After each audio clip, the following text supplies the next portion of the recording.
Hey everybody, welcome to our online art class. As discussed, we are going to be doing artwork that is onomatopoeia. Are you ready to go? Pow! Let's do it. Yes, I know, I am very lame. All right, so you have your paper, you have pencil, and some markers. Let's get going. As I told you before, it doesn't have to be words that have to do with violence, like bam or boom. You can do other things that are sounds that you would hear that you would think of, like tick tock for a clock, or whoosh because something's flying by super, super fast. And funny, I have the word whoosh right here. So we're going to be doing bubble letters. So if you have a hard time doing a bubble letter, I'm going to show you the letter W just because I have it on my page on the other side. So we have the letter W. You can either do it, you can do it one of two ways. You can do it like this and then come around like that. Or you can do this lightly, and I'm doing it dark so that you can see it, but write the letter lightly, and then we're just going to draw around it.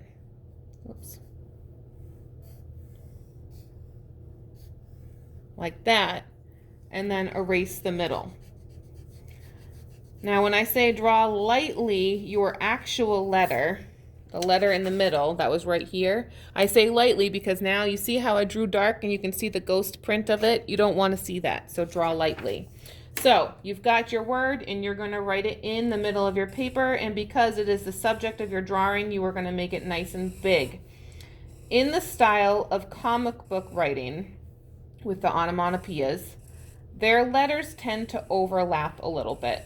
So when you're doing your letters, make sure that they're touching each other, and some of them can go behind. So if you think about this O right here that I just did, the O would technically go a little wider and it would go into the H. But because I want it to not go into the H, I'm having it so it goes behind. The same with this O. It's a little bit behind the O before it. The S is a little bit behind the O before that. Take your time in writing your letters so that they are legible.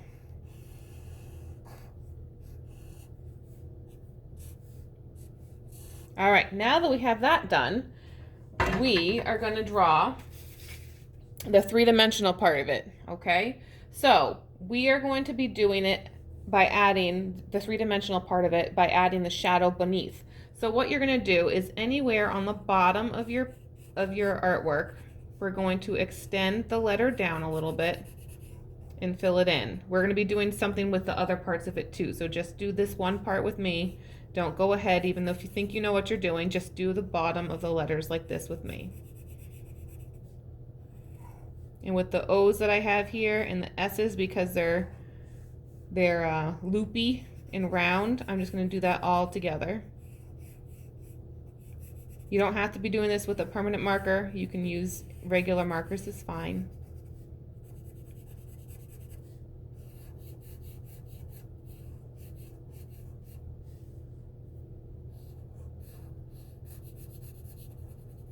All right, so we have the bottoms of them done. Now we have to look at the rest of it. So we are going to be doing shadows on this side over here of each of the letters. So that would be here up top, and here up top, and then down here on the bottom, like that. Here up top, here on the bottom. And if you were wondering, yes, you will do the bottom of a letter like that if it happens to be straight across. The O is the same thing. It's going to be a nice curve. I don't know if you can see that O, but it's a curve inside the O. It's not going all the way around. It's only on the left side.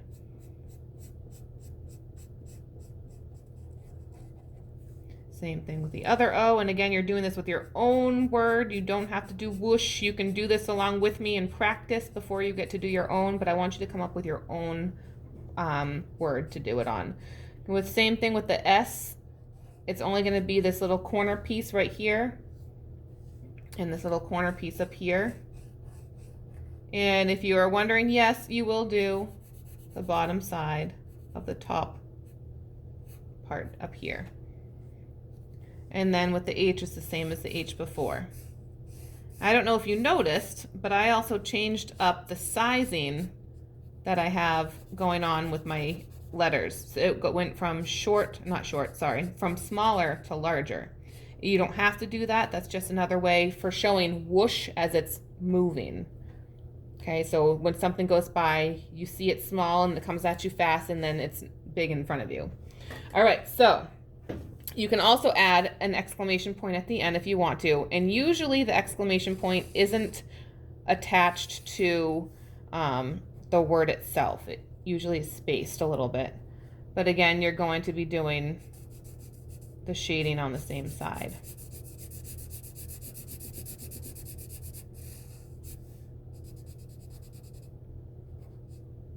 All right. Now that we have that down, we have to add the things that are happening around it. So what makes those sounds and how can we show that? So with this one right here that I had already finished, this is boom. I've got lightning strikes because when I think of boom in a non-violent way, I think of thunder and lightning, which means that there will be clouds, and maybe this could represent the thunder, and then the dots and everything, we'll talk about that part after. So with whoosh, maybe I will have a bubble over here, and then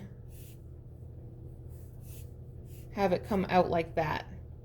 And then I can do another one over here where we've got the bubble, and then it'll come out like that. And then maybe I'll add some other bubbles around it. And then, I don't know, it has some solid color somewhere. So a lot of the times there are these spiky things that happen around it, like these. And then the background I can worry about later. Now, the prints, these dots, a lot of the times when the old printers were printing colors, everything was very pixelated when it printed, and they had those dots. And then also those dots were done for more of an aesthetic or a pleasing to the eye kind of detail. So if you want to add those, you can add those into your letters, you can add those into other things, but usually when they're doing them, they're like a grid. So if you have any of those grid papers, all of those dots on your grid paper are symmetrical.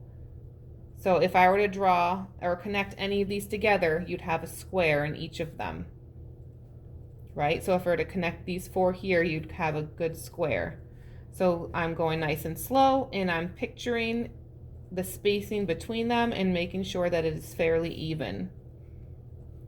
A lot of people like to go way too fast and not take their time, and when you don't take your time, that's when you make mistakes. Anyway, I'm not going to bore you by keeping on going with this. I feel like you can probably get the gist of it. So once you're here, you're going to, and you're finished with the drawing, you're going to think about your color choices. You can use any of the examples that I have linked onto my Bitmoji. If you click on my Bitmoji, then you'll get a bunch of different examples of these types of onomatopoeias that are comic book style. So you can look at the colors that they use, you can look at the different details around the words that they use, and you can come up with your own combination of things.